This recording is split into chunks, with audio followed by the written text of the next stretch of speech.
Hello everyone, dummtoby here. No, not now. I know you want it, but no. So, what I will do is, I've been asked so many times, how do I get custom avatars in Bloxburg? And also, how do I get custom emotes in Bloxburg that I can add onto the avatar? And also, I'm going to talk about how you can make custom decals and what's the best way to do them, how to upload them, and what's the best way to do that. And let's get started, and I hope that you're ready because there's going to be a lot of information, and I hope that you are ready because it's about to get chunky. Okay, so first part, I'm gonna first show you how you can make your custom avatars. Unfortunately, fortunately for you, there are some options that you can use. Let's forget that. And fortunately for you, you have some options here that you can use, but it's pretty limited, right? Right, this is pretty much what's going to happen in this video. If you have a bad attention span, this video is not for you, so goodbye. No, just kidding. Alright, let's get into it, and without further ado, have fun.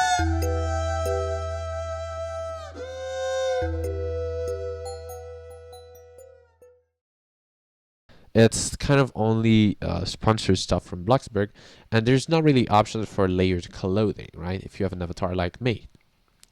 So your best option would be to, well, get your same outfit that you get on Roblox, right? So there's a way to do that. As you can see, there's a plus button right here that you can do and enter a asset ID. There is the same thing for the emotes and also the same thing for the faces. And as you can see, I have added some custom emotes right here. And I've added some custom accessories, but there are some things you must know before doing that. So right here I have a random avatar that is completely naked or half naked. The first thing you will do is basically go onto Roblox, and then from there you will basically go ahead and go onto the marketplace. And from the marketplace you will find various items. So there is a couple of things you need to worry first. So you need to know before we start doing this that you can't do this from a mobile device. And from a mobile device you can still use like the ones here, but you can't really get custom IDs unless you have another device in front of you with the page opened and with the URL that you can just like write manually, right? This is the only way. But the this letter code here, I'm gonna I can just open it in the same tab or right click and then open in a new tab. And then inside of the URL here, the address bar, I will see numbers. And what differentiates the numbers from the name right here is that the numbers are basically built into any game so that whenever you put a number anywhere where it says asset ID, it will know what you're trying to do.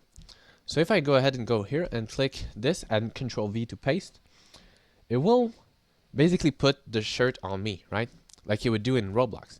And if you want, you can also buy it with Robux inside of Bloxburg, and it will give you Blockbucks in exchange. So it's a good way whenever you want to buy new clothes and you actually need Blockbucks at the same time. You can buy your clothes inside of Bloxburg, and you will be compensated with Blockbucks. So that's how you do it for clothes. It also works with accessories. So if I go ahead and change to the accessory tab, I can enter this and then it will add an accessory to my head. But now also, when you add custom things, your default avatar items will be replaced by the new stuff you added. So you can't mix the two together. That is not possible. So when you add new things, make sure you have the ID of your original heir so that you can add it onto Roblox. You can also use haircuts. So if you go body and then hair, it also works. Like the bodies, there are bodies in Bloxburg, but there's no you can't add custom ones. So you have to buy them. And also what doesn't work is the shoes. So you know, in Roblox recently or like a year ago, they added shoes. So if you go here and go shoes and you try adding it to any category, like let's say I want to add those Jordans right here, I'm gonna go copy the ID and I add the shoes. In some cases it will not work. So you see, add custom clothing, unable to add assets.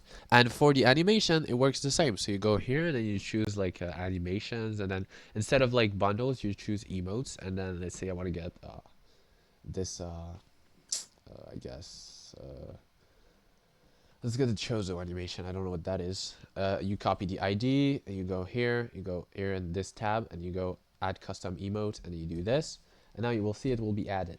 Now, how do I use the emote, and how do I change the outfit? So if I buy it, I can wear it now, and I can go here. And now if I do this, emote, and then custom, and if I go more, I know it's kind of complicated to know, but I don't remember. I think it was Choso. Yeah, Choso. We can see it does the thing. And now I have the emote in Bloxburg, and I don't have to buy it in Roblox. Now I'm kind of naked, so I'm going to change that. And it basically works like that. You can make as much outfits as you want, and every single outfit is changeable from the phone, and you basically have to pay 60 Blockbucks for a new outfit. So that's how you do outfits. Now, how do you do decals, right? Now let's get to that.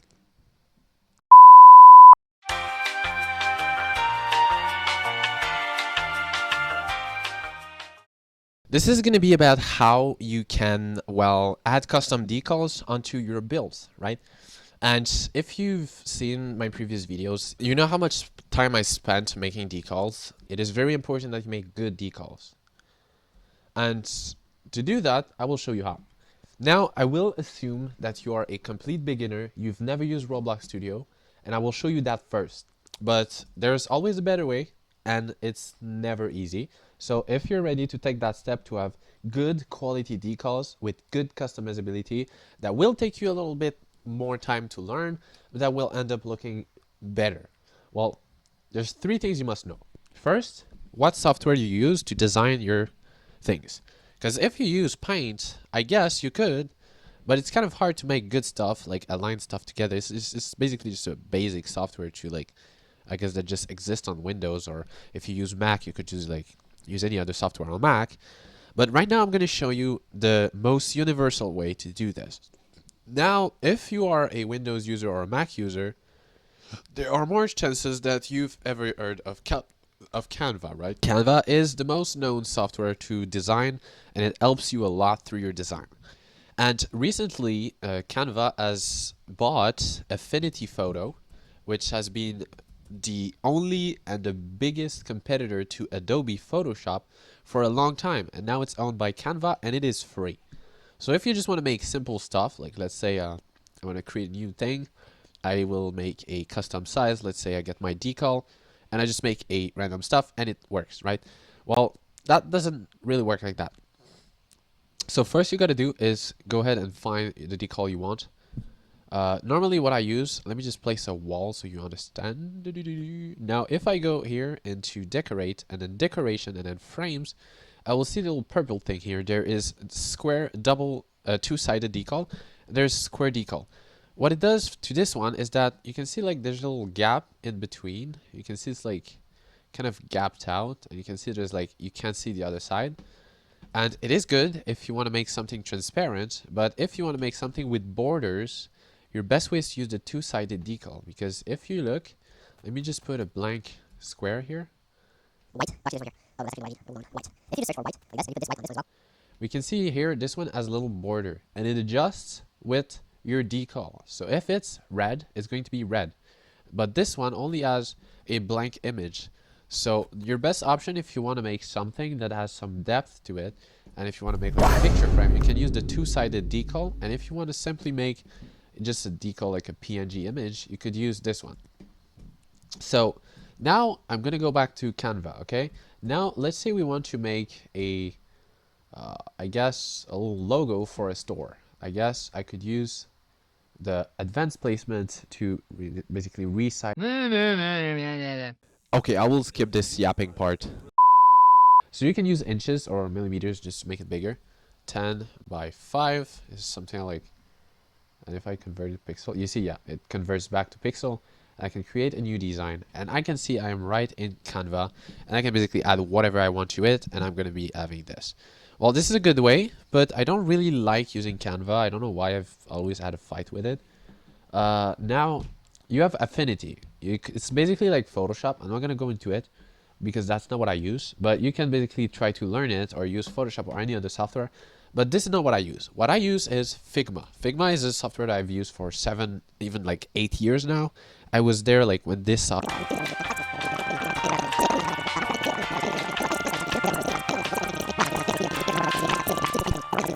So now we want to make a little name for our company, right? So I will put the size at 10 by 5. And now I'm not going to show you how to use Figma. You got to learn it by yourself if you want to be a pro like me. But you just use Canva for beginners. It's going to be all fine. So now what I want to do is I want to create, as you can see, a little logo for the company. So I will call the company Hi. Okay. The company, oh, actually, I'm going to call it Apple. Actually, Apple, yes. No, I'm actually going to call it Peer. Peer Beer. There you go. Maybe Roblox is going to block. So now that you have Peer Beer opened, What? Bro, what are you talking about, man? now I will export this as Peer Beer, and I will export that, and I will show you how to upload it to Roblox and how to put it onto Bloxburg. So to do this, you have two ways. The main way that I use is probably your best way, but if you really didn't never use Roblox Studio before, then what the hell is that? I suggest that you use this method, which is the simplest. So first you're going to go on the Roblox website and you're going to go to the Create tab. You do not need to have any games or any groups, but I will use my group because I store all my Bloxburg image on there if anybody else wants to use them. Now, once you're on your profile page, you will see Home, Creation, Learn, Store, blah, blah, blah. What you need to worry about is creation. And then from there, you go to Development Items, which you shouldn't be scared about because it's not about development. It's just a name. Now you will go on to decals. You will have images and you will have decals. I have images because, like I said, I use Roblox Studio to upload decals. It's easier and it takes less time.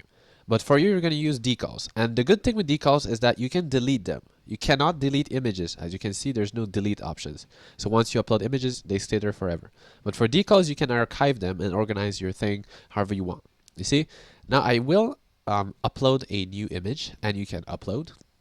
Go to downloads and then Polar Beer, Pure Beer actually. I will actually not add a description. Oh, actually do need a description, okay. And now I will upload. And now the problem with uploading onto the website Is that it takes a while. A little while. So you will need to wait a little bit until it uploads. And if you actually want to put it the ID here, copy the ID and put it before you see the image here, you may run into some very bad issues. So just wait, like refresh the page as much as you can until you actually see the thing. But now we can see the image is white. And there's a problem when the image is white, okay? When the image is white, it means that either it was blocked or it's still not uploaded. In some cases, you just need to like change tab and just go back. But in some cases, there's just no way to fix that. So if I go ahead, just always make sure that your file is actually the file you want to do. So if I go here, I can see the Pure Beer is actually what I need. So it's not the problem is not the image. So I will archive that and re-upload it again. If it doesn't work in that case, it's because Roblox detected that there is a problem with the name and it's not appropriate. You can see if I re-upload it, now it works for some reason. And sometimes just do it 3 times. And if after 3 times it doesn't work, like change something on your image, like either the word or like whatever, and it's going to work. But be careful of what you put because you will get banned instantly. You will not get banned, but you will get kicked from the game and you will get a warning. And with this warning, if you get too many, you can get banned. So be careful. But now we're just gonna go here, click the 3 dots, copy asset ID, and go here, click E, change picture, and do not enter the ID in here. This says search. Read with your eyes. It says search. It's not for the ID. You will go here, down here, enter image ID, Control V or Command V if you're on Mac, and add. Now we can see there is another problem, right? There is no image, right? There is no image. And in that case, what you need to do is to use Roblox Studio, which is a way that never fails. It always works. You never have to worry about anything. It always works, so there is no problem with that. You open Roblox Studio, you create a game, and you open the game, and then once you open the game, all you have to do is upload your assets, and it will not take a while. It will never fail. It will always work. So once I'm in the game, I'm actually going to click on Assets Manager here. If you don't see, you go Window and then Assets Manager. And I will click the little Import button and then Polar Bear. And now since I am on a game owned by one of my group, it will appear in my group. You can see here. If I click this, boom, I can basically right click it, copy asset ID, go onto Bloxburg, and then paste the ID, and it will immediately work. In no cases, Roblox Studio will fail to upload images. And as I told you before, they're images, so they're uploaded here. The only bad thing with that is that you can't delete them. They will be here forever. They will always stay there. So I guess it could be a problem if you think it's a problem, but otherwise it's fine. So that was pretty much it, guys. I hope that this guide helped you a lot. I know the video is long, but if you guys want, I'll make small shorts for each of these tips and tricks, and I'll post them soon. So let me know about it, and if you have any questions, don't hesitate to ask me in the comments. So that was it, and see you in the next episode.